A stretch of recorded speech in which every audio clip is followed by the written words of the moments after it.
right on our side. I don't wanna waste what's left. The storms we chase are leading us, and love is all we'll ever trust. Yeah, no, I don't wanna waste what's left.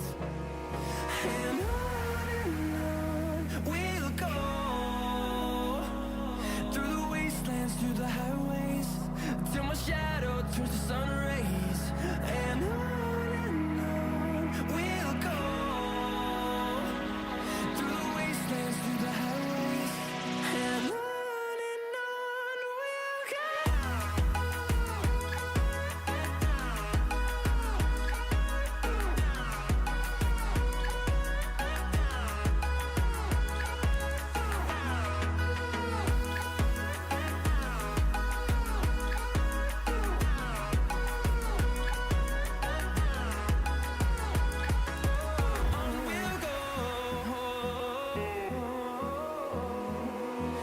Finding life along the way, melodies we haven't played. No, I don't want no rest. Echoing around these walls, fighting to create a song. I don't wanna miss a beat. And on we'll go, through the wastelands, through the highways, till my shadow turns to sun rays. And on we'll go, through the wastelands, through the highways, and on we'll go.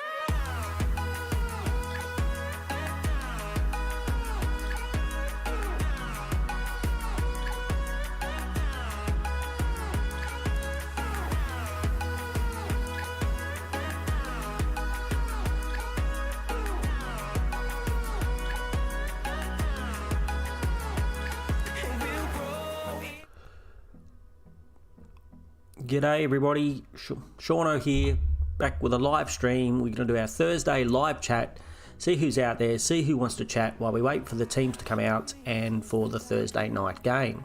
So if you're out there, say hello. Don't forget to subscribe if you haven't already done so. Trying to get to 300 subscribers before the end of the AFL season, so that'd be really great if you could do that for me. Like the video if you like the video, and come and have a chat if you want me to put your team up on the screen, and we can have a bit of a chat about what your plans are for this week or going on for the rest of the season. Just let me know, we can do that.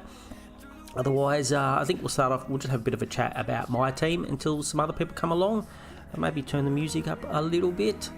As you can see, please go back and check out my videos from earlier on this week with my trade time video and my review video, and we did a little bit of a live video yesterday as well, so check those ones out, like those videos as well, that'll help me out. And yeah, hopefully they entertained you a bit, and hopefully I can entertain you a little bit here again today. Maybe you can entertain me. That's probably going to be more of my mission.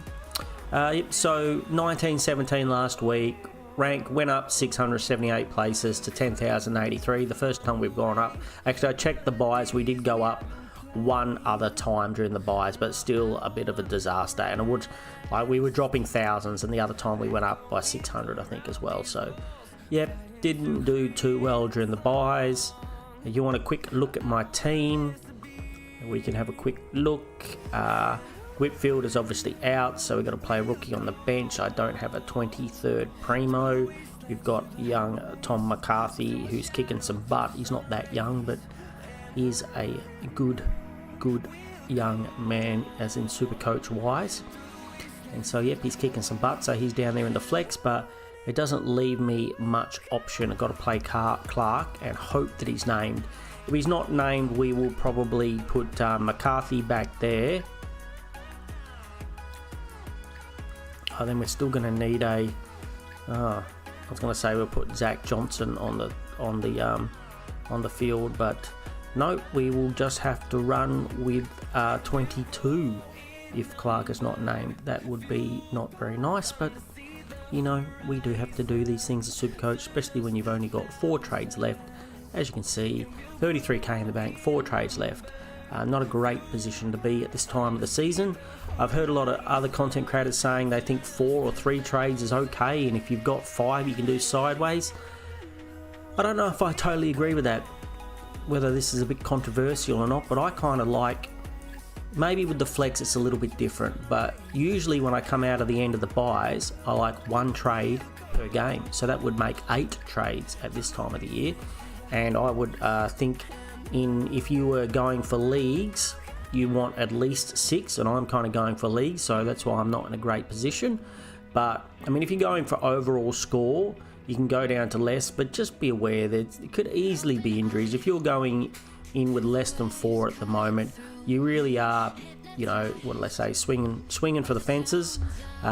You're really going for it, and it could backfire severely. So, you know, if you really want to, you know, if you want, I guess it's the safe option is to have trades in hand. And if you, why other people are having zeros on their benches, then maybe, you know, you're going to catch up on them. But this year with the flex, maybe it's a little bit different. Maybe I do have to alter my thinking a little bit, thinking that, especially if I had a 23rd primo, which I don't, so I had a back forward swap guy, Tom McCarthy was here, and I had a premium guy in this Clark's position here, then maybe I think going down below 4 trades, you know, or 2-4 trades or below could be okay. But I'm thinking if you're like me and you're really struggling for bench cover and you've got Tom McCarthy as your 23rd player, then you probably, you know, 6 trades I would think is a much better number. And I certainly wouldn't be doing any sideways trades with those 6 trades until I got to the last 4 or 5 games of the season. Like I said, that's a little bit more important if you're going for your leagues. If you're just going for overall score, you can swing for the fences. I guess the old Ricky Bobby style. If you're not first, you're last. So if you don't care, if you're in, you know, a 5,000th position and you don't care whether you finished in 4,000 or 10,000, well then I guess you can use all your trades and it doesn't really matter. Or, you know, you could be a bit like me where I'm trying to win my league. Once I realise I can't win the 50k, I try and concentrate on my league, and I'm quite disappointed that I only have 4 trades left, so that's going to make it really hard. I'm going to have to be really lucky when it comes to injury wise, not to have to, you know, to actually win my league. You know, I'd love to have a few extra trades where I can even trade for, you know, if you're coming into your league finals and you've got 1 or 2 trades, you can just basically trade for matchups, you know. Look whoever's playing Richmond or the Eagles and pick their gun midfielder, you know. Say, for example, if Adelaide was playing Eagles in the grand final of Supercoach and you wanted to win your league, you know, you get Jordan Dawson, swap out, I don't know, a Dacos or something for a Jordan Dawson or something, just to get that really big score, potential score on the field. Hopefully next year we'll do a little bit better with our trades, and we'll learn to hold a little bit more, less mid prices, hold our players a little bit more, and maybe hold the rookies a little bit more and let them fatten up a little bit. And that way we would have more trades, and you know, because it's 180,000 people play Supercoach, so that's not a great odds of winning. Now, I always like to think that I have a chance of winning, even though I think my top end score is around 1,000 we looked at yesterday, and during the season my lowest I've ever got is at 140, I think we discovered yesterday, being an overall rank of 140. But I always like to think that I can win, but obviously once you drop back, gets to half the season, you're 500-600 points behind, you're probably not going to win. And so then the thing that keeps it interesting for me is the leagues. And that's kind of why it's a good thing if you have friends that play Supercoach, that you're getting a league together, and it's kind of bragging rights. You know, you go to a barbecue or something, and you know, you can brag about who's winning and who kicked whose butt and who's got the premiership for that year in the Supercoach. Hey Jay. Yeah, Jay, I think this is I think this is a tricky question, mate. So I watched a lot of content creators, and a lot of them are going Bont. And I can totally understand. He's got a soft matchup tonight. He could bounce back. He went 63, 177, 63. Does that mean he's going to go 177 again? I'm not sure. He's got a really good history against North Melbourne, 123, 157 and 169. But then I also think you got Sherry. Now, I think Sherry's he's got a 122, a 141 and a 141 against the Bulldogs. Even with the Bulldogs' really good midfield, you think you'd be a little bit afraid of them sharking all the ball off Sherry. But I think I'm going to go Sherry just because I want to be a little bit different from the pack. If all the other content creators are telling people to go Bontempelli, maybe this is a way for me to catch up on people if I go Sherry and he smashes out a 200 and Bont gets another 60, even though I can't see Bont getting another 60. So pretty much pick the opposite that I do. You don't have him in your side. Do you want to put your side up give me your name of your side, Jai, and we'll have a look and I'll tell you who I think's best for your team. We can go into rivalries and have a look. Have I already done that for you in the past? So other options, I guess the Bulldogs, a lot of the Bulldogs are good options for tonight. Who else plays? So if you're going matchup wise, Jordan Dawson for captain against Melbourne, I guess is a reasonable pick. GWS against West Coast, maybe Tom Green is a reasonable pick for maybe your vice captain. I guess Dacos against Carlton, but he could get the Sonata tag. Oh yeah, well, I think we've done this for you before, haven't we? Where are you? Oh, did I? Maybe I didn't click on the add rivalry button. Set up rivalry.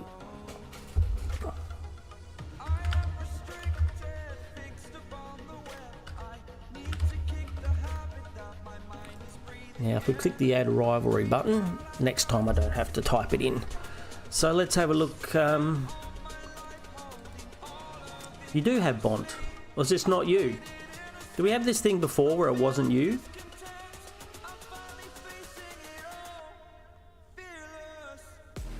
Jared.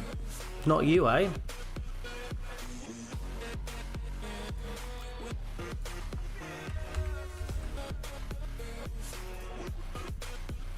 Or is it you? That's not your team. I think we did this last time.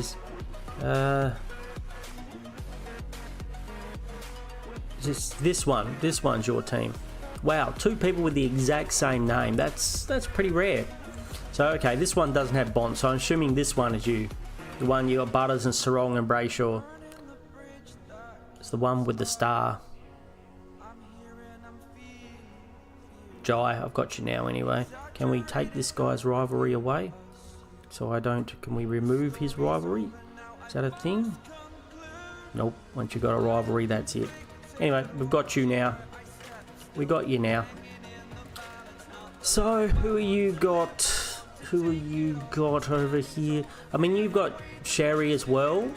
So, I mean, the only thing that worries me about Sherry is that the Bulldogs have got so many good midfielders. Maybe I assume he's going to dominate English. But I just worry about whether all these tips or taps aren't going to be to advantage because some cheeky Bulldog midfielder is going to run around and grab the ball. Considering, North don't have too many good midfielders and Bulldogs have a lot. Freo, I'd probably stay away from the Freo boys with Freo versus Sydney. I probably just wouldn't risk them this week. Lockie Ash versus the Eagles, I think it could be a cheeky vice captain. If you didn't want to go Sherry, maybe a Lockie Ash. I'm an Eagles man, unfortunately, Jai, at the moment. I'm an Eagles man, so yes, should be a nice flogging for the Eagles this week against GWS. Another flogging, but I shouldn't say that. We actually stood up against Collingwood last week. Against the number one team in the league, I kind of expected to get a 100-point loss, and we actually played okay. So, who do you go for, Jai? Who's your team? So, what about Butters? Butters versus Brisbane. Brisbane have a lot of good midfielders, and they might even, put a bit of work into him. Maybe they may let Dunkley or someone put a bit of work into him. But he's done okay. I mean, I think for you, if it was me, do you have Holmes? No, you don't have Holmes either. I would be vice-captaining either Ash or you're a very loyal Saints man. Yeah, nice. I feel your pain, mate. I feel your pain. So if I was your team, I'd vice-captain either Ash or Cherry. And I'd probably be captaining him. Bailey Smith is an option. It's definitely an option versus Richmond. If you had Holmes, I'd probably say Holmes. So I think Bailey Smith is definitely an option. I'm considering Bailey Smith, but I've got Gawn, so I might just have people are telling me not to do Gawn, and every time someone tells me not to do something, I want to do it. And it doesn't work out that well, but for me, it's 129, 120, and 124, so I think it's about time both the rucks had a big game. So that's what I might do, but I think for you, I think it's reasonably safe-ish is either Ash or Dacos into potentially Smith. I like Smith. I don't mind Smith with that matchup. Even Rao versus Essendon, but Rao can be a bit up and down, so you might be a little bit risky of that. I mean, the same, you could also go straight into Dacos, I guess, if you wanted to. Bailey Smith, I think that's fair. I think that's a reasonable choice.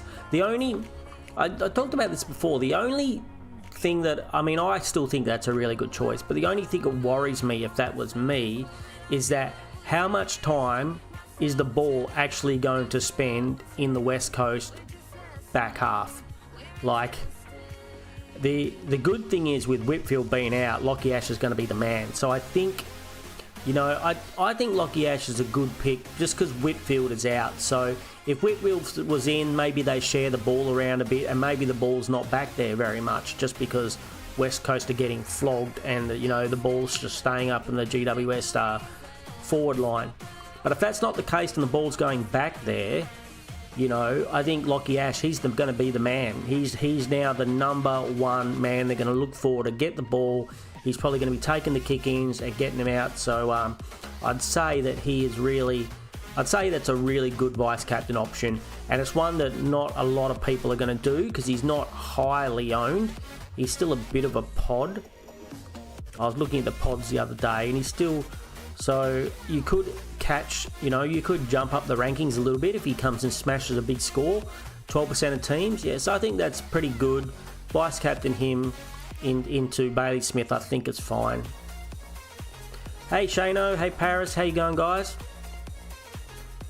Bont or Sherry VC thoughts. Okay, we just discussed this, but Shano, because you're an absolute legend, we'll do it again. And Matthew, how are you? All the legends are here today. Look at all this legends here in chat. Every other content creator is saying Bont, so I'm going to pick Sherry so you guys can pick Bont and get a big score. So, last time I picked Bont for his vice captain, I think it was a vice captain, he got me a 60, and then he gets a 177 the next week where I don't have him as a captain or vice captain. Then he goes 60 again, so I guess he's due for a 177. And I am a little bit worried with picking Sherry that his kits to advantage are going to get sharked by the Bulldogs, but they didn't last time. When I look at the stats last time, I'm like, he did reasonable. 122, 140 and 140. Now, you can't tell me the Western Bulldogs midfield has changed that much, except for maybe the emergence of the red-headed matchstick, Ed Richards, that they're going to be sharked any more than what they were in these cases. So I might just go Sherry and if he goes really big, for me, it might help me jump up the ranks because it's a little bit different to what the pack is probably going to do. And I think the pack is probably going to go Bont. What are you guys thinking about doing? Shano, what about your captain? That's your VC. Who's everyone's out there VC and captain for this week? Make sure, did I change it back? I did change it back. And for captain, A lot of people are going to go Bailey Smith or Holmes, which I think is what most other content creators are saying, and I like both of those picks. But I think I'm going to go Gawn just to be a little bit different. I'm going to try and be a little bit different. Seano's different. I had a good week, thanks, Seano. I hope you also had a good week. Looking forward to a bit of footy tonight. VC, Bont or Sherry into Holmes. Yeah, that seems... Bont into Holmes is what I watched a lot of content creators yesterday, and that's who they're all saying. So if that's, the top, you'd assume out of the top 10%, a lot of them watch content creators. And a lot of them, I don't know whether they're going to take their advice or not, but I think that's the way a lot of people are going to go. I'm going to go a little bit different, and I'm either going to get punished for it or it's going to pay off for me. What's my team looking like? Oh yeah, it's looking okay. I'll show you. Seano hoping to climb up to the top 100. Undecided. I know I'm a little bit undecided too. I think there's... Also, we just talked with Jai, who's got Lockie Ash, who I think is a really good pick with Whitfield out. I think Lockie Ash... if I had Lockie Ash, I might take him as a sly pick over the other two with Whitfield being out. Boring, but yeah, I mean, if you went the other way and it was a disaster though, Seano, you probably wouldn't creep up into the top 100. Darcy would be a great watch as VC. Yeah, I heard. I think who was it? One of the sword play guys is talking about going Darcy, who at Marvel against North, who are a little bit stretched down back with injuries and people not playing. Darcy could tear them, and you know what.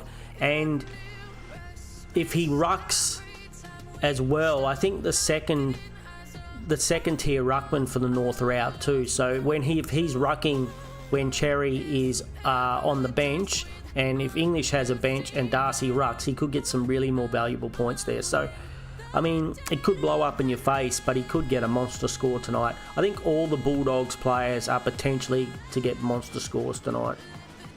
He could kick a bag and add a bit of ruck time against some dodgy second ruck who never plays ruck. Like normally they have Darling who's out, does a bit of rucking, so he's out, so he's not going to be rucking. And does Combine ever do any rucking? I'm pretty sure unless they brought someone in to actually ruck.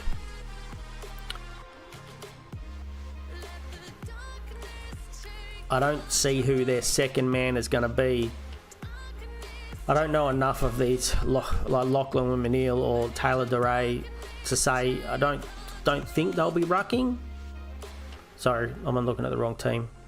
It's Cooper Harvey, Robert Hanson Jr. and Cooper Harvey. I don't really know who they are, so I can't say if they're going to be rucking. But I know that quite a lot. Darling does a bit of ruck, so with him out, maybe that means that their second ruck is going to be pretty average tonight. If you do see the teams come out for the rest of the week, guys, let me know.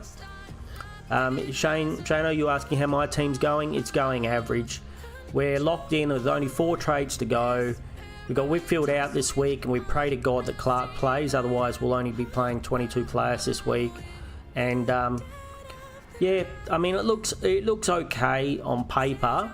I like the fact that I didn't really realise that Doherty is going to get dual position after this weekend. So that might provide me with a little bit of help if I can, I've got a dual position player back here which can cover one of like a Wanganeen Malira or Sinclair, or maybe I can flip him back, get rid of one of these guys and put the Saad back here and cover myself that way if I have some problems in the back line in the future. So I'm kind of happy that I think he's been a very good buy for me. Hopefully he can keep up that around 90 to 105, 110 scores. But I'm liking, the midfield looks pretty good, I think. Butters, Brayshaw, Dacos, Rao, Bontempelli, Caldwell, Cheezel and Doherty. I think they can all go big on their day. Still worried about Cheezel and Doherty. I reckon all the others are guns, and I'd be happy to have them in my top 8 midfield in previous years as well as this year. So happy with that.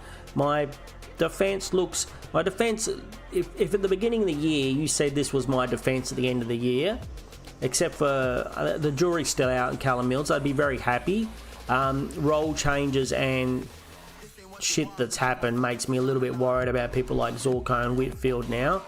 But if you told me that was going to be my defence at the beginning of the year, I would have been very happy with that. Obviously, they're the two rucks I would have wanted at the beginning of the year. And as for my forwards, again, if you had told me that would have been my forward line at the beginning of the year, I would have been very happy. But we are kind of, the jury's out on people like, the Warners and the Rankinines, whether they can keep these 90 scores going.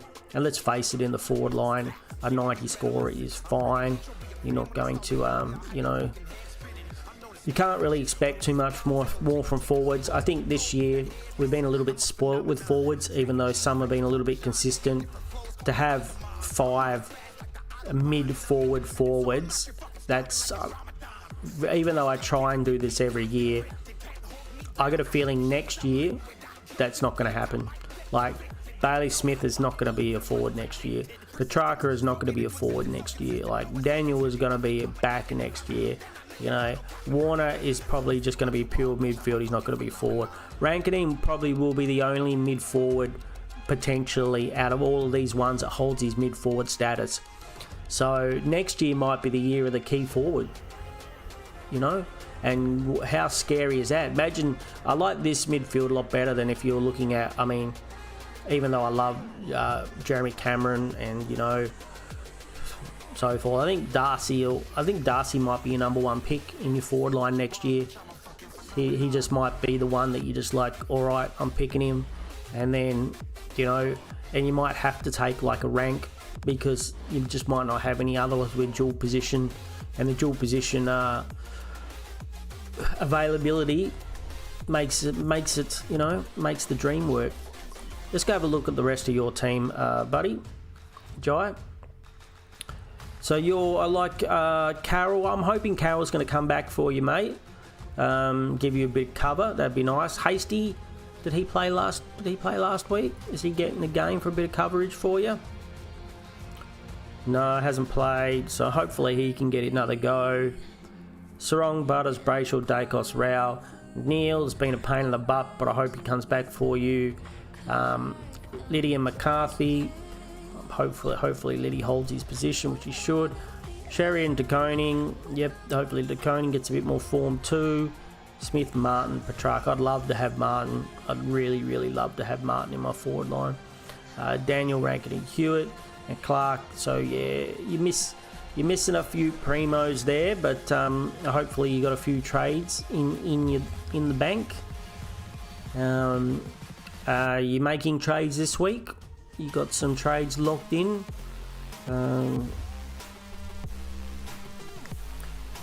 I'd so like to, but I can't do it.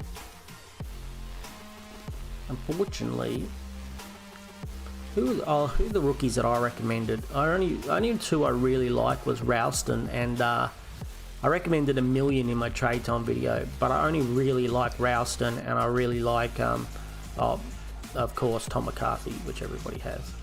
There's no big surprise there.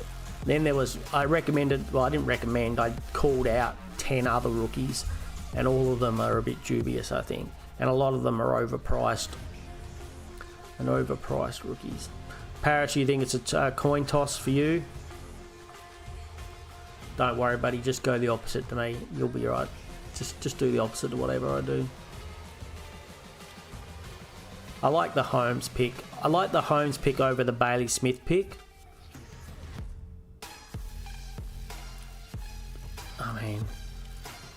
59, 69, 122. Well, we know he didn't have the same role. We know he hasn't had the same role. Against GWS, he got 154. 2023 since he's played Richmond. A long time since he's played Richmond. He might be up for a bit of revenge. So maybe Bailey. The only thing with Bailey Smith is I heard someone else say it as well. If he comes out and all of a sudden he's like on -5 or 10 for a couple of clangers or something early on, It makes it really hard to drag it back, and he's a little bit prone to doing that sometimes. He either starts like a house on fire or he goes backwards. Like a few other players I could probably name this year who love to go fucking backwards before they go forward. Who am I looking at? Who in my team loves to go fucking backwards? Warner loves to go backwards. He loves to start on like -6 before he even starts.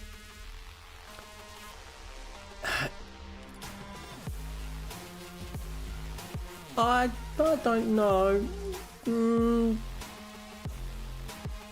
Do you think there's a chance of that happening? Paris, I really hadn't have thought that anyway. That he gets a sub. He's not under any type of injury cloud or anything, is he? At the moment, I mean, I could understand if it was like Horny Man. The Horny Man comes out and Port Adelaide are slaughtering Brisbane, which is probably not going to happen, and they decided to rest him again like they did last week. But Smith, I don't know. I think they let him play. Just if he's hammy, well, that could be a risk then, Paris. If he's had a bit of hammy tightness, is that in the injury list? He's had a bit of hammy tightness, because that would be he'd only have to feel it a little bit and they would take him off.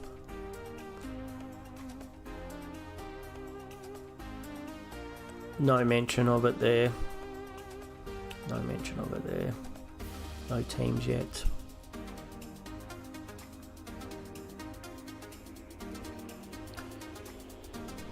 I mean, if he does, 2 weeks ago he missed with a tie hammy.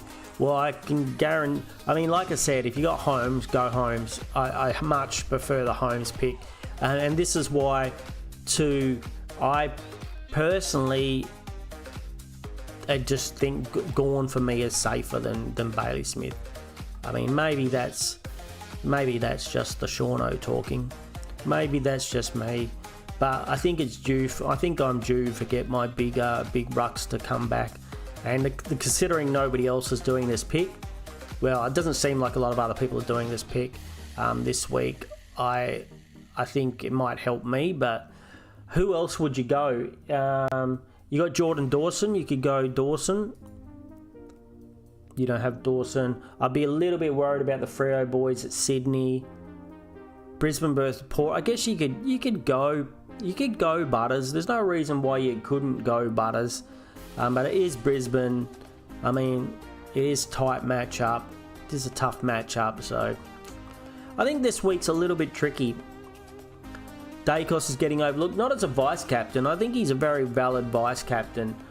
He might get the Sonata tag, so I wouldn't do like a Sherry or a Bont into Dacos. But I can see the value of doing Dacos into a Holmes or something like that. I think that's more than fair.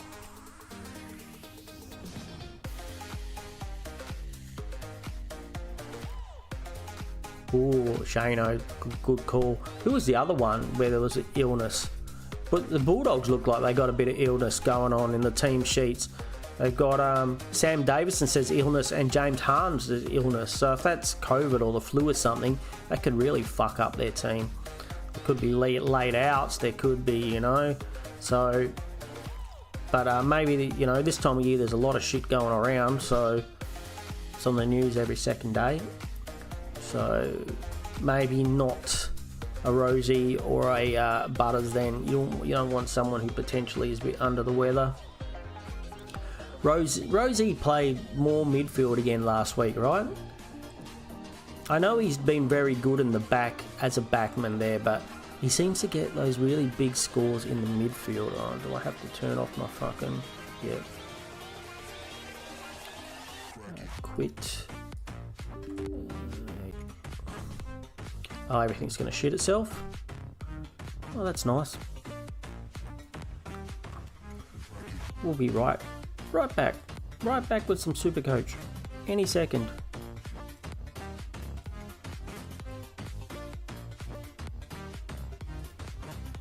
Did I drop out there for you guys for a second? Sorry if I dropped out, crew.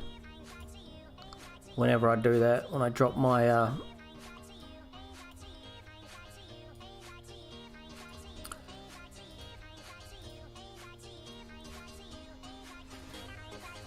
Are we back? Sorry about that if we dropped out, crew. I'm back now. We just because we all that happened because we wanted to look at DFS and potentially fantasy. Fantasy is this one, fan footy.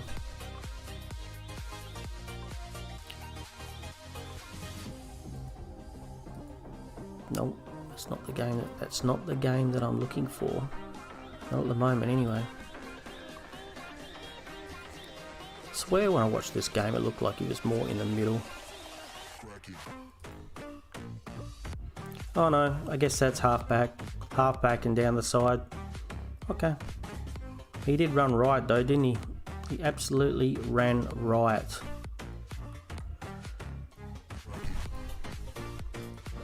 And I have to apologise for anyone watching my trade time video.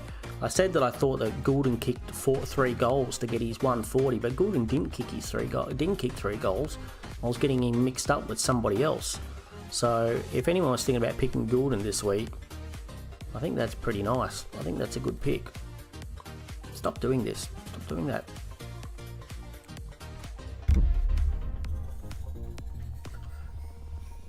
Why would you let him run free? Why would you let Rosie run free? In some ways, I think he's potentially more damaging than Butters.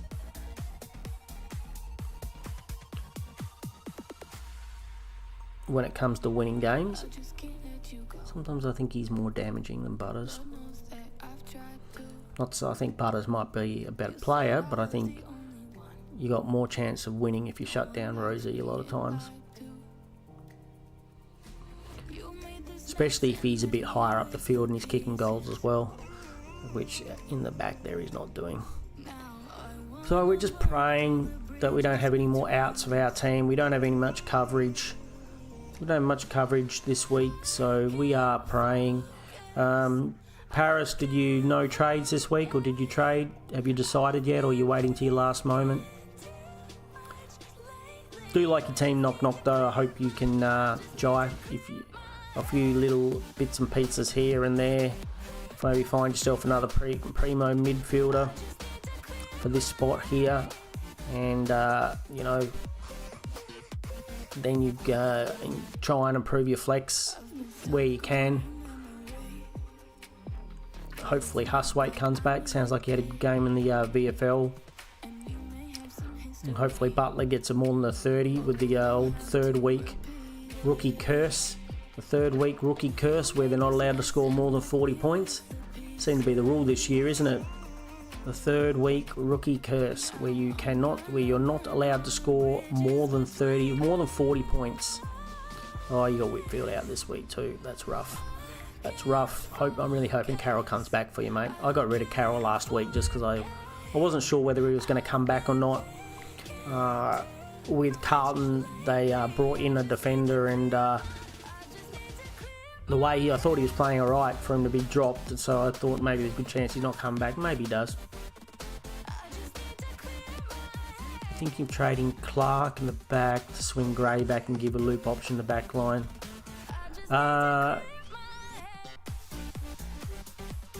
Gray back, and you'll get that Taru dude.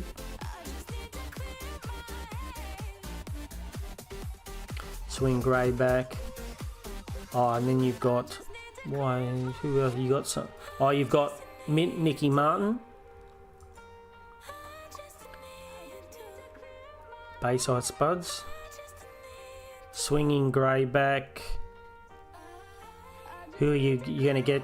You're going to get that Taru dude or something here, then. Get rid of Clark. Swing him back. You've got to get somebody here. Because that's what I was thinking of doing also, but it takes me down to, if for some reason there were a few more outs today and I needed a player, that's what I would do. Get the Taru kid, Alexander. A forward mid would be better. Or you're just going to go for like a 99k-er. Well, and then you've got... well, Archer Day Wicks is going to be it. Well, not really, because you don't have any forward mids. you've got these two boys. You've already got these two boys here. So if you had Gray back here and Taru here, you could go from Taru to Gray and you can swap Wicks to Gross. At least have some coverage. Thoughts on which playing forward mid? Well, I mean, how much money you got? How much money you got? Because there's not many which aren't right up the top of the Supercoach pay structure. DPP, we go forward and we'll go DPP only.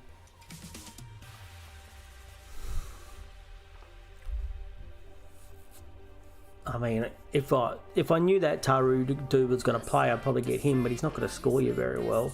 But if you want 117k in the bank, that's, I mean, and then what you do, that trade and you for a 99k or something, and then make another. Is that what you mean? You get like a.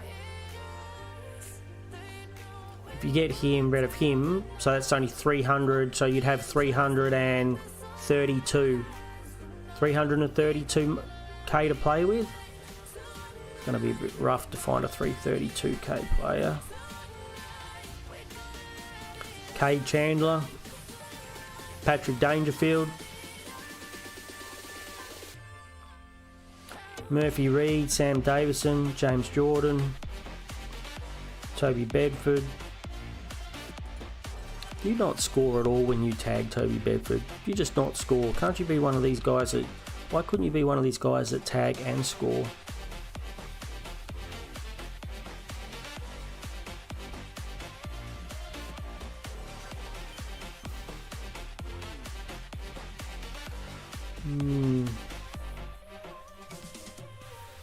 I'll tell you what, he's injured and everything. I used to really like the look. When this Will Graham kid plays straight midfield, he tackles like nobody's business. If they ever give him a run in the midfield, that's my future prediction for Gold Coast. If this kid Will Graham ever gets a good run in the midfield, he's going to be very good.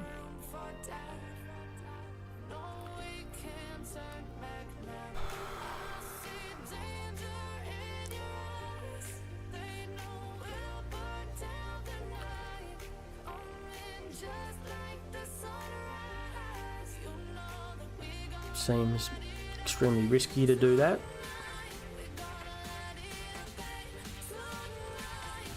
But I don't think you're going to find anyone at this price. I mean, they're the two expensive ones. Chandler or Patrick Dangerfield. That's if you don't get... I mean, I guess in that way you've got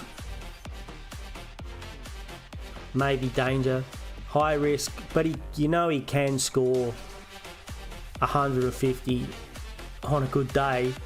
He just hasn't done it this. He's got 130 once this year, but he's just playing basically a pure forward. So, you'd love to see him just run through the mid a little bit. Like the good old days, like when he was the Supercoach GOAT.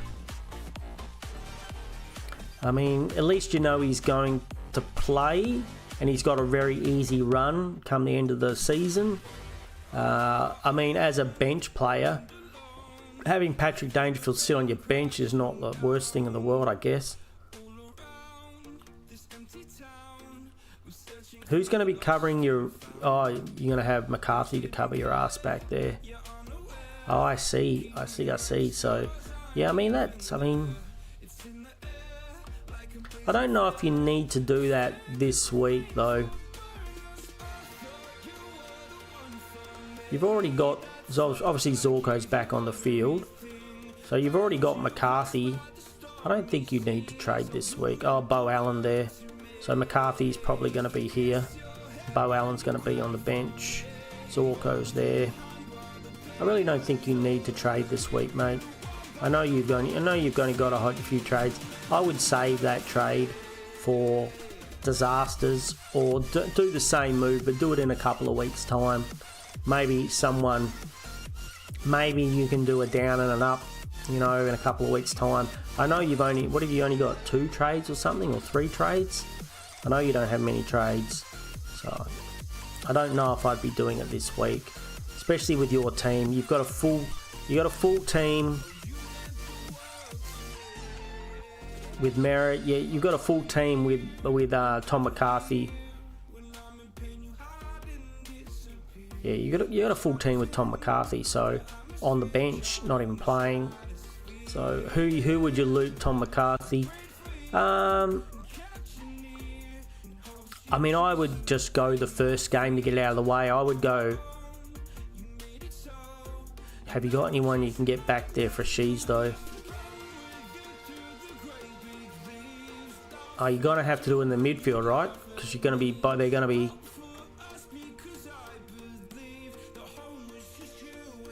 Zorko comes on. McCarthy's there. Put McCarthy. Oh, you can't even get McCarthy. Oh yeah, you get McCarthy here for Merritt. Yeah, who would you? It's a good question. Who would you loophole with out of your midfield? Maybe Sarah tomorrow night. He's come off a bad game. I would do Sarah. I'd put Sarah as my on the bench with the trade with the emergency on him. And see how he goes, and then if it's no good... Oh, they both play bugger. Tom McCarthy plays Friday. Yeah, but you can't... How are you gonna get a non-playing player on the field, though? If you put Sheasel here, and he scores really big, how are you gonna get how are you gonna get his score? Zorko will be there, Sheasel there will get his score, then you can't bring on Clark unless Clark's not named. If Clark's not named, that work, but otherwise you're going to have to do it in the midfield. Otherwise I'd say Sheasel for sure. So, I mean, that's what I'm doing in my other team where I have that option. I know I'm doing Caleb Daniel in the other team because I have a forward. I have a forward option. But I can't see how you would get his score unless you would have to bring in a non-playing player for Clark. Like, if that's what you're talking about, you want to get rid of Clark and you want to move Gray up there, and that gives you a non-playing player there. I don't know, just to get the loophole, especially with Clark still got money, well, not much money, but money to make. I think I would just go... Can you get Sheasel into the midfield? Can you get him in here somehow? Put Sheasel in the midfield. Zorko in his place.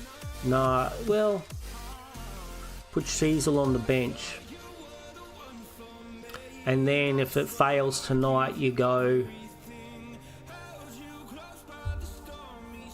Can't put Bo Allen back, you know, can't do that. I don't see how you make it work. And then even then, it's going to be kind of hard for tomorrow as well because both Carlton and Eagles play on the same night. So, I mean, even, I don't know, it makes it tricky. Put Tom McCarthy on, and if he doesn't, take your Dunkley off. If you hate the Dunkley, you know, if you don't want to do the Dunkley.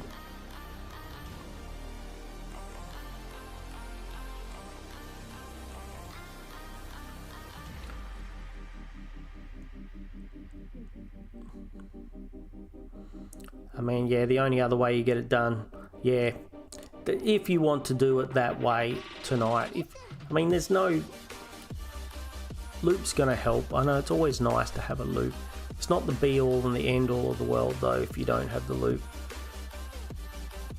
You could just literally, you know, sit Sheasel on the bench and just leave him there and hope that Tom McCarthy gets more if you wanted to.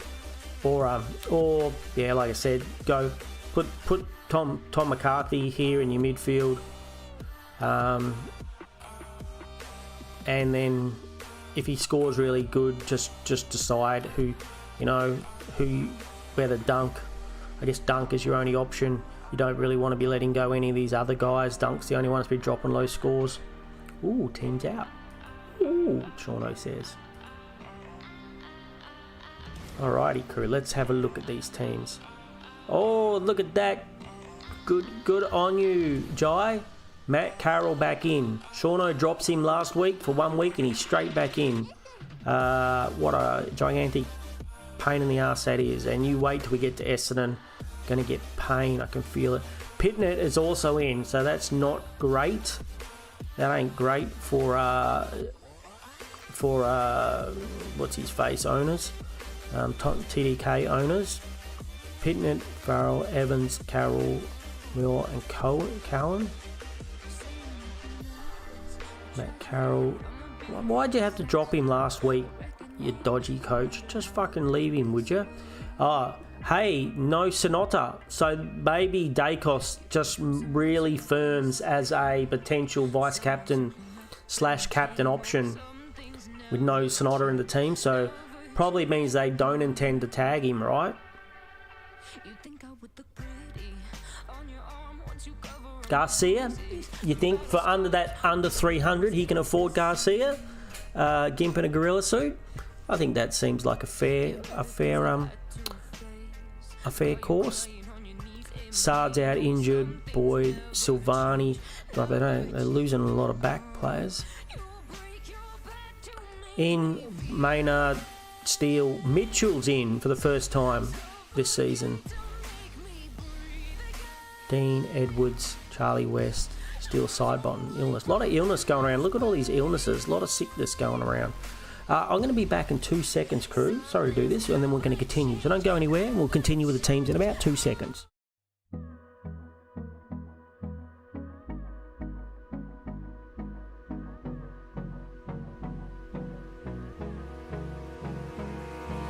Hold me close till I get up.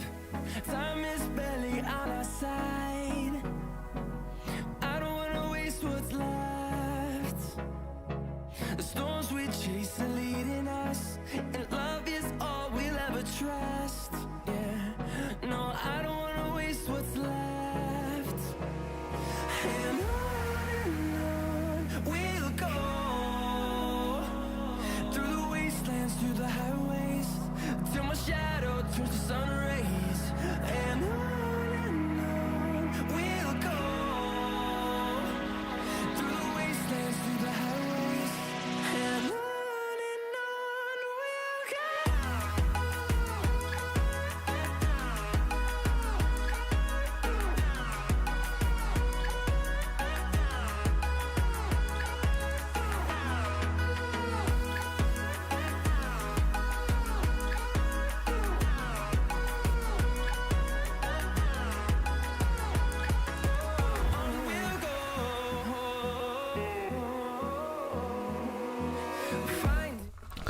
Sorry about that, crew. I'm back. Sorry about that. What do you guys think? Do you think this makes Dacos a much more viable vice captain option now? I think it could. Let's have a look. West Coast, Hunt is admitted. And, a champion. We got a champion in our team. Well, that'll make one.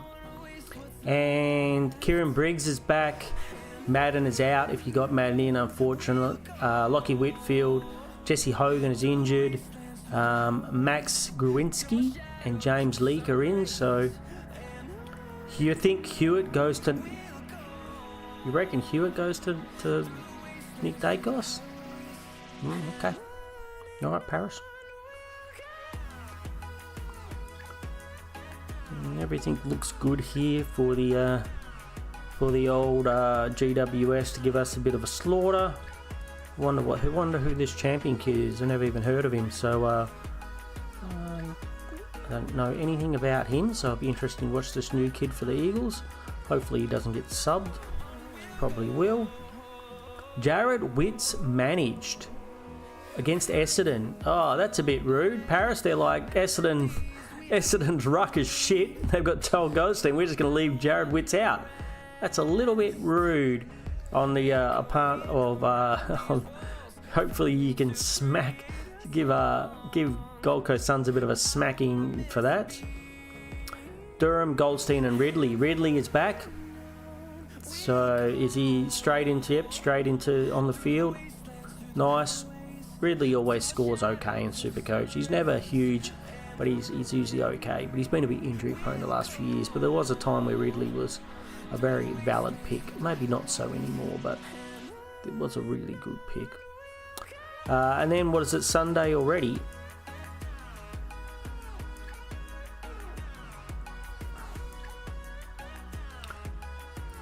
Team not in, or just no ins or outs? No ins or outs for Geelong. They're like, well, our team's good enough, fuck you. I guess. In Sam Laylor is back.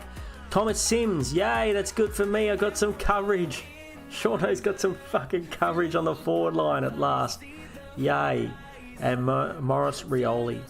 Tom Lynch, I didn't see the punch in the face, but probably not very smart of you, Tom Lynch, to be out for heaps. Glad I didn't pick you at the beginning of the season. Steely Green, and we're not even going to try and say his name, LeFou, or whatever his name is. Otherwise, because if we try and say his name, we'll probably have to do this. Me fail English? Me fail English? That's impossible. So we're not going to do that. So we won't do what we just did. Yep, so that looks reasonable. That makes me happy. That's one good thing for me. Update. So these are still Saturday games. Chi and Darcy Gardner in. Will McLaughlin and Bruce Revel out. Jack Lukosius. Ollie Wines is back in. Manny Liddy. I was a little bit worried that Manny Liddy might go out. That might affect my other team. We might have to have a look at my other team. That might affect what's going on with my other team in the Real Dream Team. Maybe we'll do it quickly after this, and if you guys don't mind too much me jumping over to the other forms of fantasy, going over to the dark side. So that's going to hurt a lot of people who got Manny Liddy in, but I was a little bit worried when Ollie Wines came back in. But he's straight back in the centre. If you still got Dante Vicentini, he's still in, which is nice. Sweet is on the interchange, so they're playing both of them again. Okay, fair enough. Alright, last game for Saturday. Angus Hasty, that's good for you, our friend Jai up there, who we saw needed a bit of coverage on his back line. Toby Travelia, almost get a Ralph Wiggum for that one. And Jack Carroll admitted. Toby, some people still might have Toby, that could be unfortunate. Bradley Hill's in. James Sicily is back, probably for 1 week until he either gets suspended or injured. And Josh Weedle and Sam Butler is injured. Ooh, that's rough for the people who just got him in last week. The rookie curse continues. The rookie curse continues, my friends. Can't catch a break, can we? Glad that I couldn't afford I didn't have the trades to go there, otherwise I probably would. And I definitely recommended him. I thought he was one of the better options in the week coming out of his bye. So that's a bit rough. So no real surprises there. Nice to see Angus Hasty. Where's the Essendon mob? When do Essendon play? Do we miss Essendon?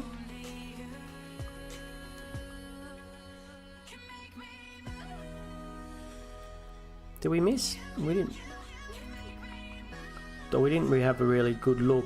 The good thing is that means that Zach Johnson is still in the team, and our friend Angus Clark is still in the team. And maybe he hasn't been moved up onto the wing yet. He's still got a back roll, but you guess Jordan Ridley's going to be the man distributing on the way out. So hopefully he can get some points. I have to play him on field this week, so hopefully he can get some points. All right, where were we, crew? Sunday is games. Do we look at this one? Yeah, Sicily back in Hawks team makes them look better. All right. Sydney Swans, this is the extended lineup. So, Laddams, Riley Bice, Hameling, Joel Amati, Tom McCartan, Alex Pearce and Jagged O'Meara in, James Ash and Jeremy Sharp, Nat 5 inches. So probably a lot of these guys will drop off. I don't think there's anyone in relevance. I don't think anyone still has Riley Bice anymore, even though it's nice to see him back. As I said, I think Errol Flynn is going to do it's going to be a very good pick. Once I realised he didn't have to score 3 goals to score his 140 points, where I was a bit confused in my trade time video. I think he's going to be very good and a massive point of difference if you can get him in your team. I tell you what, if any of my primos get injured and I can afford him, that's who I'm buying. You know, if a Dacos gets injured, or I don't want to touch wood when I say all these things, but if anyone gets injured, that's who I'm going to get as my point of difference. No other surprises there for Sydney. Callum Mills still named in the back line there. Sean Darcy named in the ruck, that's as we were expected. Luke Jackson hopefully can play quite a bit of forward time to keep his forward. If Luke Jackson keeps his forward DPP action, he'll be one of my first pick players next year. I've decided that player is going to be one of the best for your flex position. If you've got a ruck with a good ruck with a dual position status, that's going to be one of your best flex position players. I'd love to have Darcy in my flex at the moment. Sorry, not Darcy, Jackson. Hope if he could be mid forward, because he's played a lot in the midfield. You know, if that was the case, that'd be brilliant. There's only ever one other mid forward, mid ruck that I could remember, and that's Mark Blickas, who was a mid ruck. It's a very unusual position, but Blickas was really good at it with all his steeplechase running background. Yeah, so that would be awesome, a mid ruck. I prefer the mid forward, obviously, because the ruck forward, just because there's less chances of really good forwards to score big scores. And I think next year will be even worse. It'll be a lot worse than this year next year. So a cheeky Luke Jackson could be one of the first players picked. If he is, even if he's 600k, he might break one of my 600k rules just to get him in the forward line. So Adelaide versus Melbourne, you got Burgess, baby John Burgess, Hugh Bond, Zach Taylor, in for Adelaide, no outs, Jack Lever, Jacob Van Rooyen, Jake Billings, Tom McDonald and Jet Adams in. Blake Howes and Harrison, very petty man, is out. New player Jet Adams, very nice. So no real surprises there. A few of those players are going to get dropped off. So that's reasonable. Did you guys see anything there which you think is of... I mean, the most interesting thing to me... I know what's interesting to me. Oh, look at all these green dots. We get some coverage down here on the forward line. That's what Seano needed. That's what Seano needed. And he's got some coverage here. And Zach Clark wasn't dropped. So, in Seano's world, all of those things are a good thing. All of those things are a good thing. If I have a forward that gets knocked out, I'll really try and get Luke Jackson in. Like if one of these guys gets injured, it's gonna be a struggle because I'm gonna need like 200k to get to him, and I've only got 33k in the bank. But that's my plans. If I have a midfielder drop out, like any of these gun midfielders, I'll try for a closer straight swap to Goulden as I can get for a bit of point of difference. What I could do this week that I'm not going to do, I could upgrade Sheasel to Martin and like get rid of Gray for like a 99k, something like that, 99k dude for Gray. And yeah, oh, Sard wasn't named. I was kind of hoping that he might be named as well this week, but he was not. But we got green dots, that's good. I mean, laid out worries slightly for Sheasel with his shoulder. Not that I've heard anything, so don't panic. But, you know, there's also some talk about Rosie having a little bit of an illness. Someone here in chat said, who was that, you, Shano? Rosie owners. Seems to be a lot of illness going around at not just at footy, but in general. So there could be... Hopefully there's not going to be any laid outs. I've got coverage. We don't have coverage back here with Whitfield out. Bit of a shame that the first game out of the buys, we've got one of our super primos on the bench. So we're not going to get a really good idea of, you know, what my team is capable of. How much we're predicted to get 2,377. Now, we all know the predictions don't mean shit. and I never seem to ever score what my predicted score is. Even when it start off well, it just doesn't seem to happen. But if I got 2,377 with Whitfield on the bench, I'd probably be pretty happy with that. I mean, there are going to be people who are scoring 2,500, 2005, 6, 2006, 2007 with some good scores, with a good captain choice, and your primos do what primos are supposed to do. 2005, 2006, and I wouldn't be surprised if the top team of the rounds are getting around 2,700 these days. I know in past years, some rounds people are getting close to 3,000, which sounds almost impossible, but with this year and in future years, if you've got 23 primos and loop options, it could potentially become more closer to the norm to get those really high scores. Who am I worried about this week? I think there was a lot of talk about Mills this week. I'm not really that worried. Are you guys out there worried about Mills? I mean, he's had one bad game on a dodgy track. The 69 doesn't count. You shouldn't count this game because it was low time on ground. So, first came back after a really long injury, he gets a 69 with low time on ground. I think that's fine. Then he gets 107 and 121. Then there's 56. He's up against a very good team. It was at the SCG. The ground was shit. I'm not willing to get worried about him yet. He'd have to do this for at least, a few more weeks. He's got an 88 average. If he gets me 90 plus for what we paid for him, I'm going to be very happy. So, he's averaging, from these rounds here, the last three. Oh, doesn't need to go on the watch list.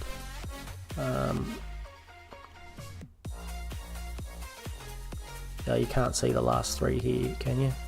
Player.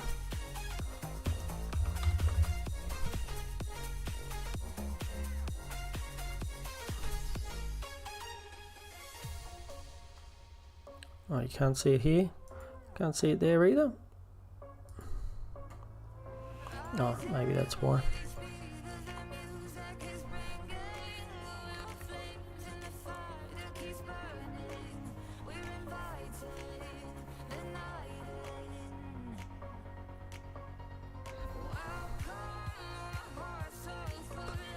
No reason why I can't. Oh, because it's a mid. All these things to look at. He's still averaging 88 over the last 3 games, so a little bit more than that is what I want. 90 plus is what I want. So not too worried yet. I just think he's allowed to have a one down game. Wouldn't like to see him do it again this week though. Bont better pull. I'm worried about Bont. I want to see some consistency out of Bont. But I don't want to see him score 200 though this week, since I'm fading him as captain. Just score 130 this week, please, Bont. 130, I'll be happy. I know probably a lot of you people out there watching or in chat are saying, screw you, Seano. We're picking him as our vice captain and we want him to get 199.9. But yeah, I'm kind of hoping for 130 this week. Sherry, I'm hoping for a comeback game for you. Just do it tonight. Just come out, smash 170 or 180 for me, Just justify your big price tag for me. This will probably be the story of my round, I think. If this shits the bed, if Bont goes Hughes and Sherry doesn't, or Gawn doesn't for me, could be the difference between me dropping a heap of places or gaining a heap of places. And not having a full back line, it's going to make it, at best I could probably expect a 50 out of Clark. Well, not at best, but I'm expecting a 50 out of Clark. The VC makes or breaks us. I think it could. I mean, in some ways, I don't know, I think a lot of people who are going Bont at home, so I've got 2 really big hits. And I'm still a bit worried about Sherry, but I'm worried about all the Bulldogs pinching all his hit outs to advantage. But when I just look at it, I'm like, their midfield hasn't changed that much, and he's gone three big scores against English once this year and twice, you know, one, not the 120 is a big score. If he got 122, I'm not going to be sure what to do. I'll probably just bank it, to be honest. It's like I can't see my rivals team this week yet, can I? Dan, good old Dan with his beer bandits. Has he got any trouble? Has he got Whitfield? Bugger. Oh yes, he has got Whitfield. That's good. That's good for my matchup this week. That's a good thing. That's the type of thing that can really hurt you in a matchup. He's got Holmes though. He's got Bailey Smith. He's got Hugh McCluggage. He's got a good team. He's got Lockie Neal though. He's got some interesting dudes though. Is this another 99 dude? Zach? God. This parents... Zane? This guy's parents hated him. Do I even try and pronounce this name, crew? Let's try. Zach Ostelsky. Zach Ostelsky? We'll give myself a Ralph Wiggin because I have no idea whether I got that right or not. Me fail English? That's impossible. What about rookies? What type of rookies has he got playing? He's got Archer May. Was Archer May named? He wasn't dropped, so I assume he's still in the team for that 99 forward for Essendon.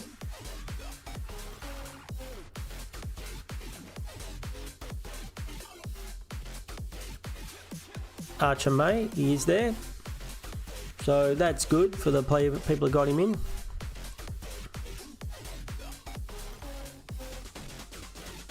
Oh, rest in peace. I'm not much of a football fan, but that's still not nice.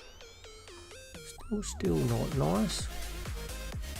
Just found out about them just then, did you, Seano? We're talking a little bit about yesterday about the Skodfather moving over to Premier League. I saw a few more after watching a few more content creators yesterday. I saw that I didn't see what he said, but I saw what a few of them said.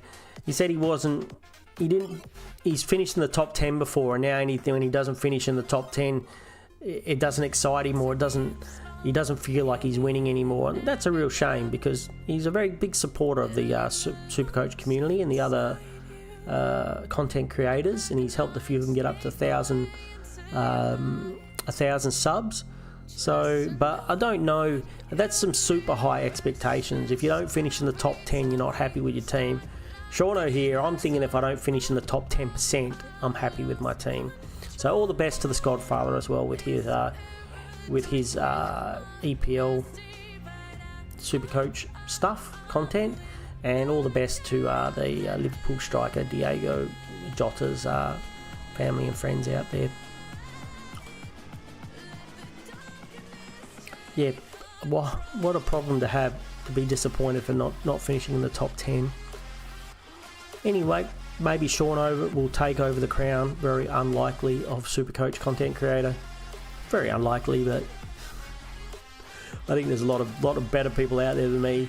I think I like to have too much fun to be too serious, but we try our best. If you're out there and you want me to have a look at your team, let me know. We'll have a chat about your team, who your vice captain and captain choices are this week. What do you think? Do any of those outs interest you? See, if I had more trades, I'd just get in Archer May, but like I'd just trade out Cooper Simpson for Archer May if I had more trades, or Tom Gross, something like that.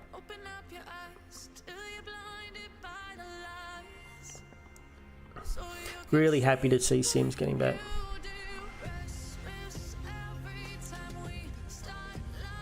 Skodfather, he's now staying in Supercoach. He changed his mind. Matthew, has he changed his mind? It was an April Fool's joke when it wasn't April Fool's. Ah, good on him. He must have been just having a bit of a down week. That's good. That's good, because he is a big supporter of the community, and that's what I really like. Back when I was streaming more on Twitch, the enemy, and I was streaming other games, and I had some really good support by some other content creators, and it's always really nice when they, you know, they get behind you and give you a helping hand. I went from, on my first or second stream ever, I had someone raid me with 100 people, so it got me from, like, you know, 2 followers to 100 followers in a day. Staying, and he's going forward next year. That's good. That's good. That's good, because he is very well liked out there, and his videos are good and they're funny, and they looks like he takes a bit of time, so I can understand. You know, maybe the one thing I could suggest to him, he does really long videos a lot of the time. Cut them short if they're, you know, if you're going to be doing EPL and stuff as well, and that's what you do, that would be my advice. Just short and sweet videos. You know, he goes into his, like, every match and stuff, planning sometimes a lot, which it can be good, but also you're not for him and for the viewers, it's a lot of hard work. It's a lot of hard work making videos and sitting here and talking shit. You ever feel that's what people say, what do you talk about, Sean? I'm like, I just talk shit and people listen, and they're like, oh, it makes all sense now. It makes sense now. We know you. But that's good to hear. It's good to hear, because I know, even though it's my first year of content creating, I know a lot of the other guys know him quite well, and they really respect and like him, and he has on, you know, has the clout to get on all the big boys. We all love the talk, all the shit talk, Matthew. Well, you must, because you're my number one king chatter, followed by Paris as number 2. Must be pretty close between the two of you boys, though. But I'd really appreciate everybody who comes and has a chat with me, because I like shooting the shit. I like these videos a lot more than I like the more, you know, review ones and that. They feel like a little bit of a chore at times, even though I love talking Supercoach. These are the ones that I really like, where you get to meet the community and you get to have a bit of a chat, and I get to learn as much from you guys as you learn from me a lot of the time. All the time. Don't never be afraid to say, hey Seano, you dumbass, you got that wrong. I'll be like, yeah, I did get that wrong. Oh yeah. Just like the Goulden thing this week. I don't like getting things wrong in the other videos, because other people, anyone watched my trade time video and they're like, Goulden scored 3 goals to get that score. Goulden did not score 3 goals, even though I said he did, to get that score of 140. So when I recommended people to Captain Sherry when he got 70, 79. That stuff hurts. It's the week by week banter. Yeah. I mean, it gives you some, like, for me, I don't have, you know, a lot of that going on during the week with my mates or whatever. You know, probably once a month or something we'll get together or whatever. But actually, we do have a group chat where we will have a bit of banter on the weekend while the footy's going. So that's good. And probably once a week we get together at someone's house or the pub and go out and watch the footy, which is also good. But generally during the week I've got time and I like to talk Supercoach. The feathered cook can be I thought that you said cook them for a second, but that's not what it says. I think you have to take everything into account with what content creators say as well. I think some do a lot more research. Like, I do some research when it comes to my, like, before I do my trade time video, I'll sit down for an hour or so and I'll have a look. I just don't do it on the fly. I write down all the names of the downgrades and upgrades who I think are going to be the best, and you know, try and look into them a little bit if I don't know much about them. But yeah, usually these live videos I just jump on and talk shit and see who's out there who wants to talk shit, and hopefully we come to some agreement of what's the best shit to do. Sounds about right? Sounds about right. But yeah, I do appreciate everyone being here, and if you want to give me a like and a sub. How are we doing in the subs? Are we getting up there? Have we moved at all from last time? 252. So we got 48 to go. I don't know if we'll get 48 subs by the end of the year. but hopefully we will to get to 300. I think might be a little bit of a struggle considering we've only probably got about around 50 since we started this year. 200 of them I already have from other endeavours, but yeah, that'll be 100 subs. Surely that's doable, right? 100 subs in 3/4 of a season. I think I started in round 3 or 4. How long we got to the footy, crew? How long we got? We have 35 minutes. We got a little bit of time to chat. Anyone want to look at their teams or anything? My plans are easy. We don't really have to talk about plans very much because my plans are do not trade for at least 3 rounds unless it's an absolute emergency. That's my plans. And I talked about this a little bit before, but there's a few more people out there chatting now. How many trades do you think, not how many do you have, how many do you think is reasonable for this year?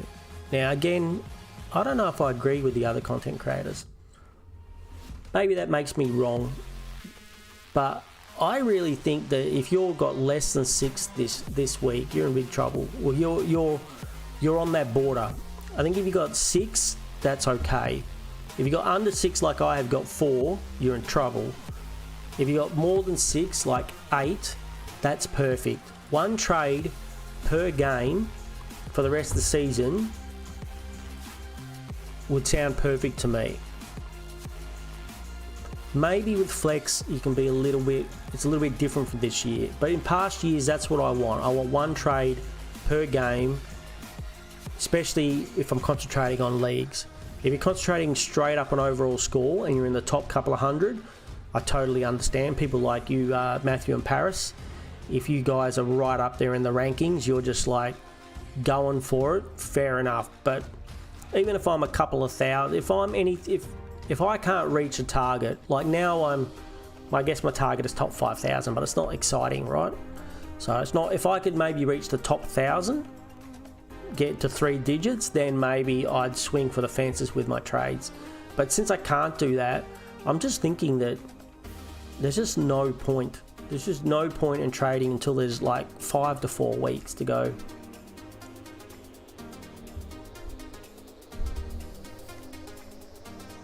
You can do it in 1 trade. How many trades do you have? But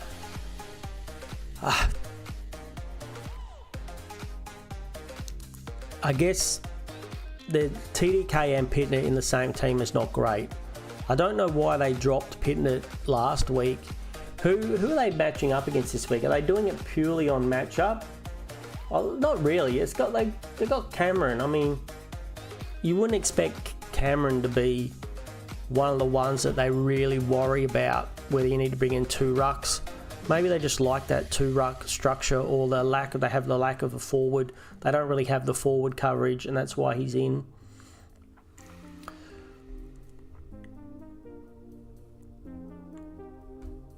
I think with you and your rank, Matthew, you said you said something about about 100 or something.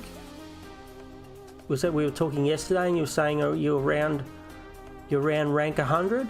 I think those type of sideways moves when you're that high ranked is fine. You're going for it. Swinging for the fences, you're going for it, whatever you want to call it. I think it's fine.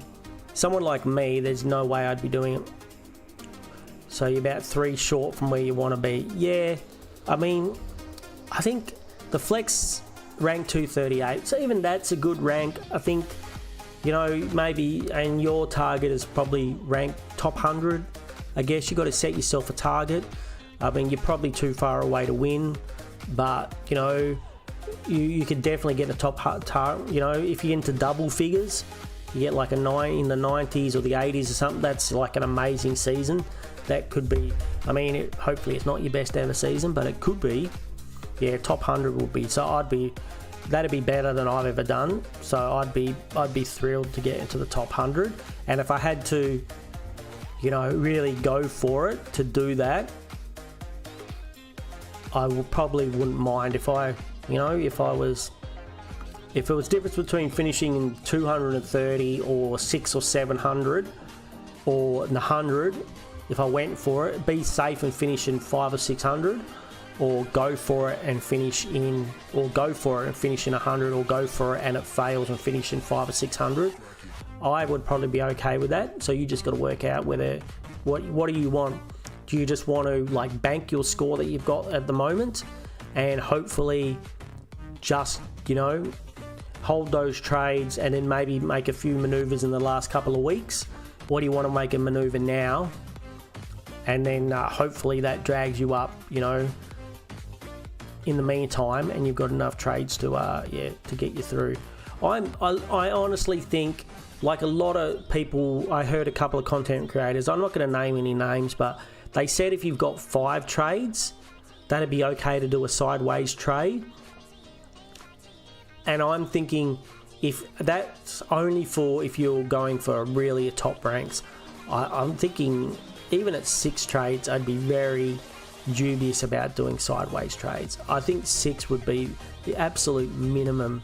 Like I said, I think I'd love to have 1 trade per match, or even at least 7. So, I mean, your final, you don't have to care.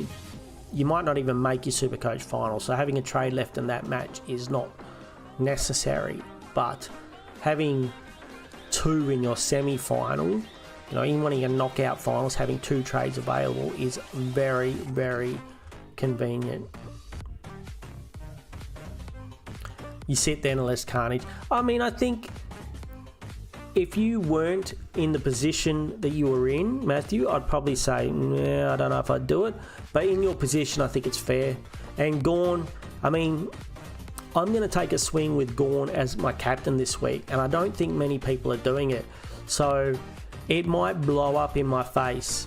If Sherry doesn't score good and I go Gawn and he doesn't score good either, well, this could blow up in my face. But for someone, you know, if you want to maybe go a little bit of a pod captain choice, I don't think a lot of people are going to go Gawn. I think everyone's going to get on the Bailey Smith and Holmes. There's going to be from what I saw, the recommendations by everybody else besides Seano, so these are the ones you probably go for. Vice captaining Bonts into Smiths and Holmes. And me, I'm going to go Sherry into Gawn. So maybe don't pick whoever I've got. But you couldn't get... I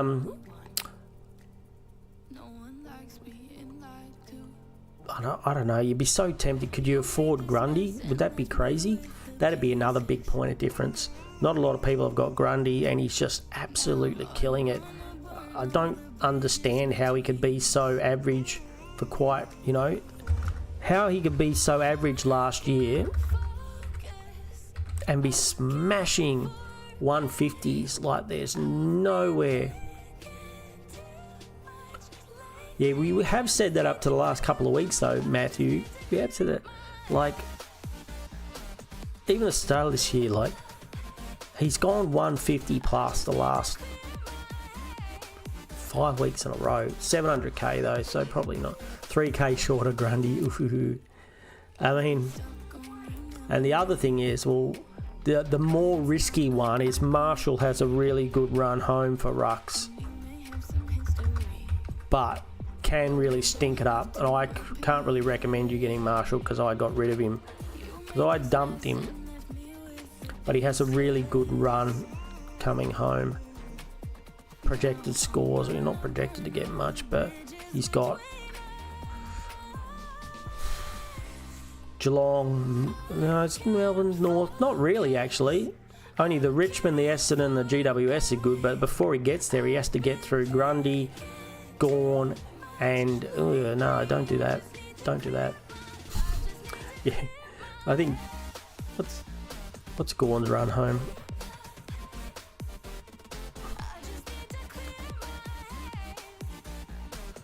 So he's got Riley O'Brien this week, who I think he'll score okay against. Then he's got he's got Cherry again next week. Didn't he just play Cherry a few weeks ago?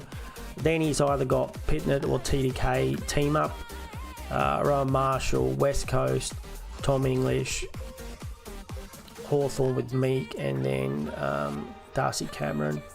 his run's not terrible.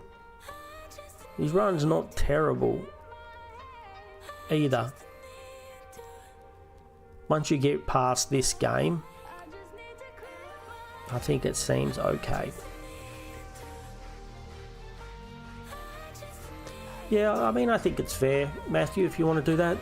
I mean, like I said again, I think it's at your rank, it's okay to do that. Outside of your rank, I don't know if I'd be doing it.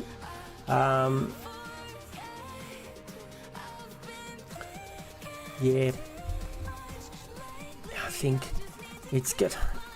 Yeah, I think, and if I was playing for leagues, I wouldn't do it. I think it's a little bit tricky. I think I'm yet to decide what the new parameters are with the flex. I don't know if maybe some other content creators have gone into it a little bit more than me, or sometimes I feel like they're just trying to defend the fact that they've only got 4 trades. Like, I'm pure out saying it. I am ashamed that I have 4 trades. My name is Sean, and I'm ashamed that I only have 4 trades left.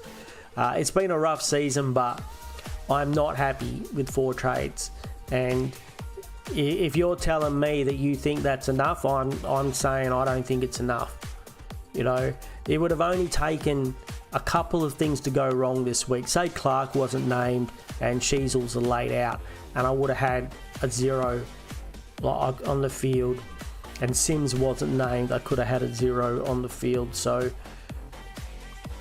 know, I really, and there's moves I really would like to do. Like, if I had, say I had 8 trades, like I said, if I had to plan my season now right, I seriously think I didn't screw around with some mid prices and didn't screw around getting a few people in and then getting them back, or kept a few players like Jack McRae, I could easily have 8 trades now. And if I had 8 trades now, I know exactly what I'd do. I'd be getting Nick Martin in the forward line, and I'd be getting like a Archer May for like 60, for like 99k, and I'd be getting Sheasel up to, putting him in the back line, making him a Nick Martin, and then using Gray to come forward and swap from, you know, Nick Martin would be able to go with Gray from forward to back to cover, and plus potentially, you know, giving me some more money to even potentially make a 23rd upgrade, like which I haven't been able to do. Like, maybe if you've got 4, like a bit like Paris he's got a couple of trades, but he's got a 23rd primo, he's got 23, and he's got Tom McCarthy on his bench. Then I think you're okay. If you're at 4 trades or less, 3 trades, and you've got that set up on your team, fine. You've done really well to get there. Your team, you know, you got some decent coverage. Your team looks really good. You got loophole options. I don't have any of that. I've only got 4 trades. I've got McCarthy who's playing on the bench. I don't have a 23rd primo. I have bugger all coverage. So maybe that's the way you need to look at it.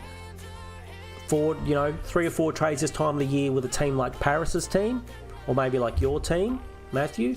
What's your team name, Matthew? Again, what's your team name? Have I got you in my rivalries? So I'd love to have a look at your team, mate. Yeah, team like your guys' teams with only this many trades, fine. You've done really well. You've had a really good season, and I think you've managed your trades very well.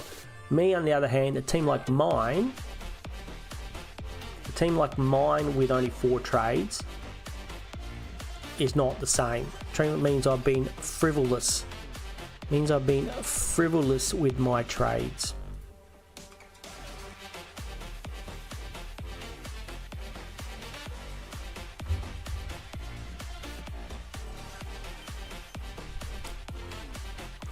Let's see how you're looking.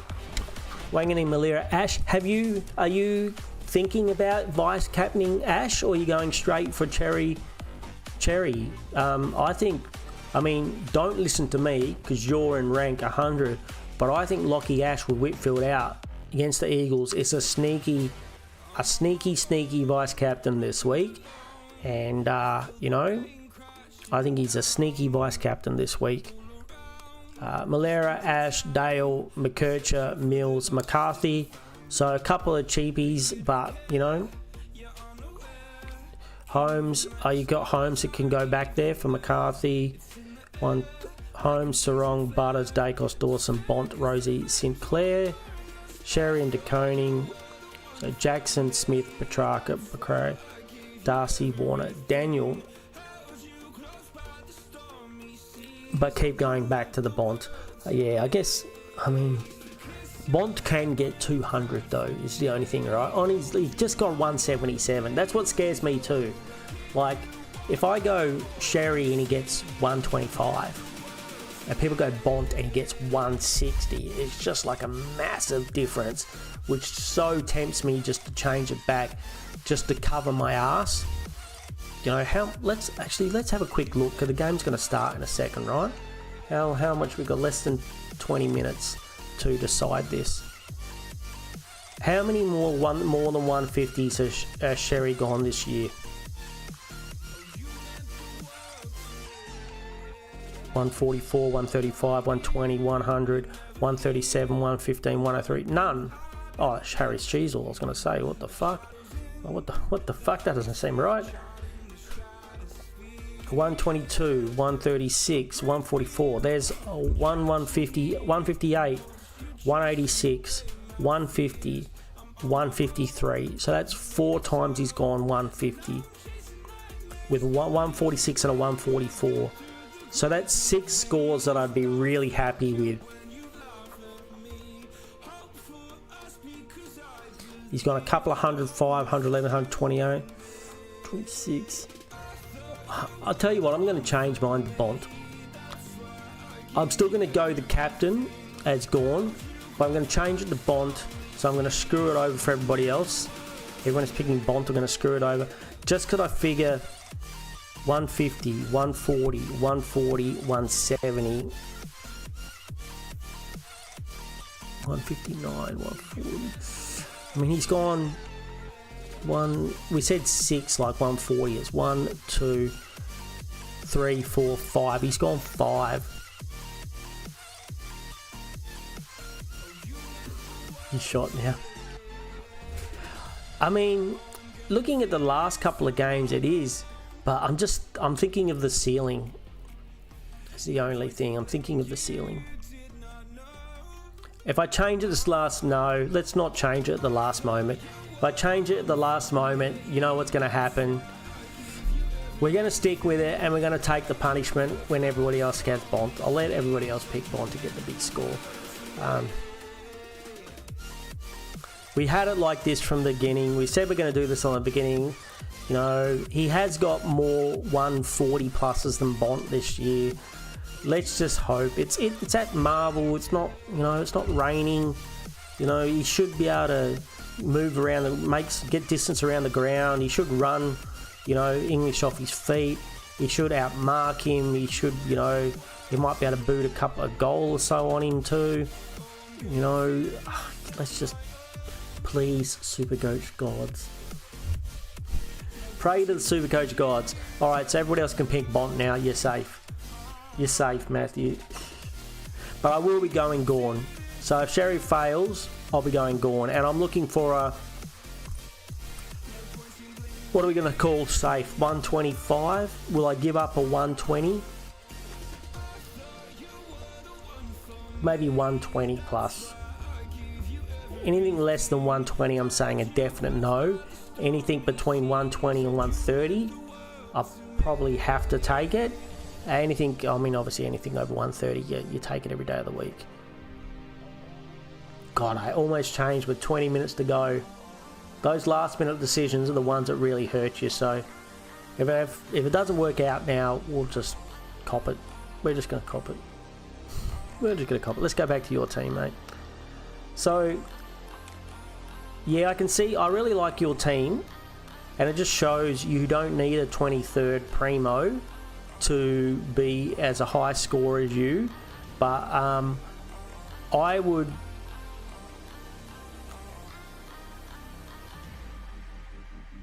Yeah, and I can see the advantages of getting Gorn here. It makes your primary team a lot better. You are running with bugger all coverage though, except for on the back line. So Archie Weeks wasn't named. That's harsh. Yeah, you might need those trades, but I can understand totally if you do it. You just don't have a lot of coverage. Yeah, no bench,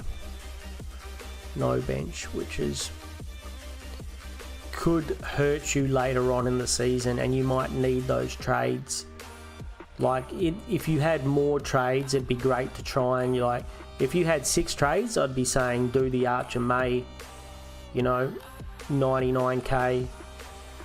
Try and get some more money and try and do what Paris was thinking of doing, trying to get another primo-ish type here on the bench, even a mid-pricer type. You've got McKerch already, but someone like him which can swap. Even like a Doherty for you, who's going to get back forward swing, if you could afford him, would be nice, to have that backup. Like for me now, I would love to have McKerch as my backup here, or potential. He'd be on there for Whitfield this week. But if I could afford 400k when I've only got 33k, I cannot. But if I could afford if I had the rookie here worth 300k or something, and I could go to 99 and get 200 and put it on top of, a Zach Johnson or someone and get a McKercher, I'd 100% do that. Can't afford rookies now. Yeah, but you might have to. I guess if one of your primos, you're probably going to have to, with your team and your amount of trades, you're probably going to have to just play 22.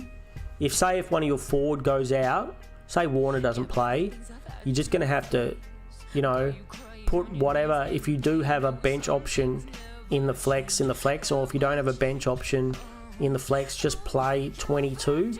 And if you have a primo go out for more than 1 week, several weeks, go straight trade to trade. But yeah, you are in this luxury position where you're pushing for the top 100, so I still think getting the Gorn there is reasonable. But then again, if you could afford that extra, I forget you said you got 100 or something in the bank or something.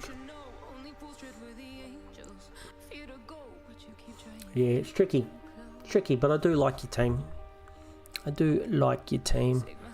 I love the Lockie Ash pick, 168k. That's not bad. Yeah. Suicidal would be to go Gross down to swap Gross and Wicks, go down to 99k Archer May, and then chuck that 160k on top of I don't think you can afford them. I was going to say on top of Clark, move, then you've got no coverage back there. Oh no, you could always slip Sinclair there and then get a Doherty type if you could afford him.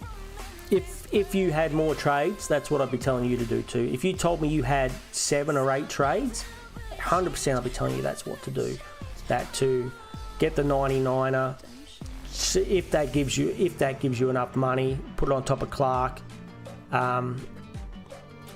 Move him back. And use your Sinclair as your coverage for your back line. Hopefully comes back, and then get some 400k player who's a mid. But hey Brad, how you going, mate? Good to see you, buddy. Looking forward to footy tonight. Who do you play tonight, mate? Yeah.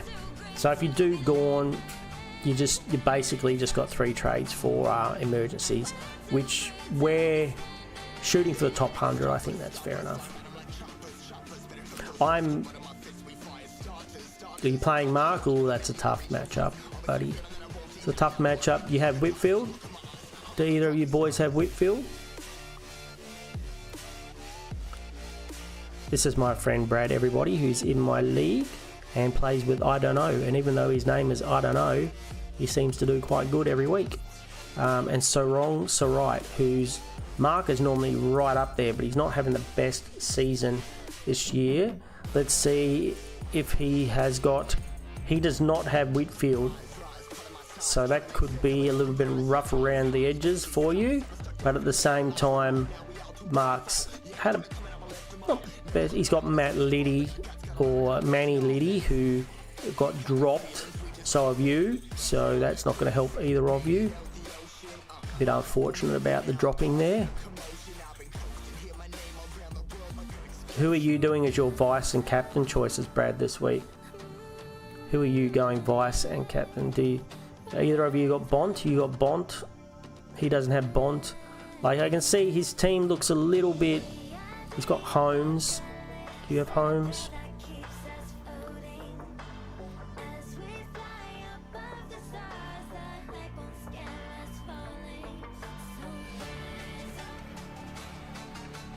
He'll be bringing back some players onto the field. Who's he bringing back? Bringing back Zorko and Will Ashcroft, and he's got Ralston all coming back on.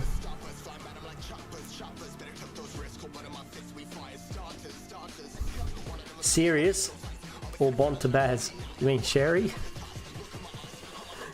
Serious, mate. Don't ask me those type of questions. Yeah, bloody autocorrect. Yeah, we just had this massive debate, and I clicked it on Bont and I took it off Bont and I clicked it back on Bont, and I'm going to go Sherry, so Bont is probably the one to go for. The one I have picked. I haven't been the best captain pick the last few weeks, so, and you know, every time I pick Bont he does the opposite to what I want him to do, so I think I'm just going to let him, I'm going to leave him alone for everybody else and let them pick him, and let him score a massive score for them, and I'm probably going to get another 79 out of Sherry. Just like I did the other week with my captain score during the buys. And then captain to Baz. Yep, I think as he's talked about Thor, Paris was a bit worried that Baz might get rested if his hammy's a bit tight and they're really killing him. But I still think if he doesn't get rested, he can still get a big score. I'd prefer Holmes if you had him, but I'm going to go Gawn. Alright, you too, buddy. 40 starts in 8 minutes, so I won't be on. I'll be on for just a couple more minutes, and then I'm going to go watch the 42. Really good chatting to you, Matt. Good luck with whatever you decide, mate. I like your team. And yeah, good luck on getting to the 100, and I'll talk to you next week, hopefully. I have... No, you've got a 20... You've got 23 primos without McCarthy, Brad. So unlike me, where I have to bring on Clark, because I've already got McCarthy is in my 23. He is in my 23. Yeah, so you're in a really nice position there, and especially that worries me, because I'm sure, well, I hope I'll meet you in the finals at some point, or I hope I'll make the finals at some point. But when I do, I know I'm going to be up against teams like your team, and probably Dave's team, where you guys are going to have those 23 primos and a cover, and I'm going to have 22 primos and maybe some rookies. You got many trades left, Brad? I've only got the 4. Hope so. I mean, it's going to be tight this year. Anything could happen. I could literally not make the finals. I'm in 4th now, but I'm in 5th now, but Matt's also on 40. Whoever this Paula, she's done a really good job this year. She's on 40, and then these 2 guys on 36. I could literally lose this week and drop down to like 10th spot, or you know, probably not with my percentage, but unless I get flogged. But yeah, it's going to be at the same time I could win, and if you or Chris or Jason lose, I probably won't unless I flog the team I'm playing, which I probably won't. I can't see that happening since I'm playing Dan this week. But yeah, I could easily jump one of you guys if I had a really good percentage. Not the same as me. You happy with that, Brad? I think we discussed this before. I think if you've got 23 primos and Tom McCarthy is cover, 4 is fine. If you're like me with my team, 4 is not fine. I should really have 6 or 7 trades and then be able to do a 2 down or 1 up to get that 23rd primo that you already have.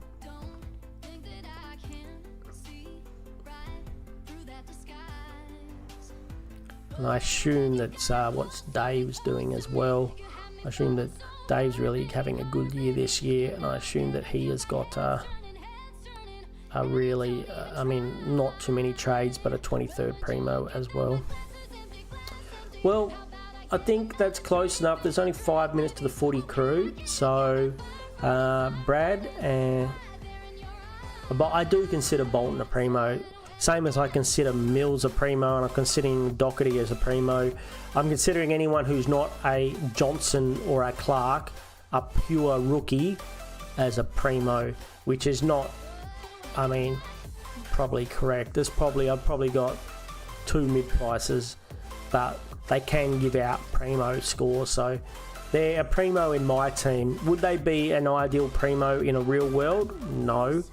But I'm considering them primos as in they can score big. Like, you can never see Clark scoring 150. I can see Bolton scoring 150. I can see Mills might score 150. Doherty could score 150. I mean, you know, not very likely, but it could happen. I never see Clark scoring that. I'm never going to see Johnson score that. So that's the way I'm looking at primos this year. Tough year for cash. Yeah, very, very tough. So there was and I think you had to be smarter with your trades than I was this year. A couple of sideways, didn't hold players I should have held, and probably my biggest mistake was buying players at too high a price. I did this math, was it yesterday on stream or whatever. We would have had an extra 300k if I just had it weighted on Sinclair, Bont, Zorko, and even Sherry. That's 400k there. If I just had bought them at the right time, that's an extra 400k that I would have had, and that's my extra premium on the bench there. So just playing with my heart, not with my head. Hopefully we'll learn next year, Brad. I don't learn. I'm a bit of a slow learner. It takes me a while to learn, but hopefully next year I'm going to learn. Anyway, we're going to call that it for today. The footy's about to start. Going to go watch the footy and eat some pizza, so that's going to make Seano happy. Brad, you have a great day. Matthew, thanks for being here. Paris, thanks for being here. Seano, thanks for being here. Gimp in a gorilla suit, great name, thanks for being here. Jai Wilson, thank you very much for being here. And everybody else who watched today, don't forget to hit that like button and subscribe. Get me up to those 300 subscribers. Make Sean happy. And yeah, what else can you do? You can hit the notification button. I probably won't go live anymore this week. We'll be doing our usual trade time and review videos, probably coming out on Monday and Tuesday, so keep an eye out for those ones. And yeah, I hope you all have a fantastic week, and I hope your teams go really well this weekend, and I'll talk to you all again very soon. See you later.